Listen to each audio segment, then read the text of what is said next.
Arestado sa Antipolo ang tatlong hinihinalang miyembro ng Osamis Robbery Hold-Up Group na nambiktima umano sa dalawang remittance center sa Bacoor, Cavite kahapon.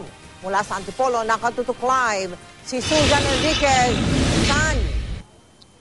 Mel, mag-alas 6 ng gabi nang maaresto ng mga tauhan ng NBI ang tatlong hinihinalang miyembro ng Osamis Robbery Hold-Up Group dito sa Barangay Bagong Nayon, Sitio sa Makata, Antipolo. Sabisa ito ng search warrant na nakuha ng NBI sa Regional Trial Courts ng Manila. Ayon sa NBI agent na may hawak ng kaso, kasama daw ang grupong ito sa nang hold-up sa dalawang remittance center sa Bacoor, Cavite kahapon. Ang grupong ito rin daw ang responsable sa nangyari pang hold-up sa Alabang Town Center at maging sa Robinsons Metro East.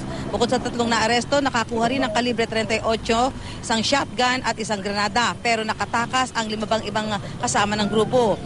May nakapag-tip daw kasi sa mga suspect at ito ay nakita sa mga nakuhang cellphone. Itinanggi naman ng tatlong naaresto na magkakakilala sila. Yung sa Alabang Town Center, September 2012. Tapos yung sa Robinsons Metro East, sila din yun. Yung subject ng search warrant natin dito, si Casey Aniceto. Siya yung taga-tapo ng granada ng grupo. Kasama siya sa nakatakas. Yun yung tinext sa kanya. Ang tatlong naaresto ay dadalhin sa tanggapan ng NBI. Mel? Maraming salamat sa iyo, Susan Enriquez.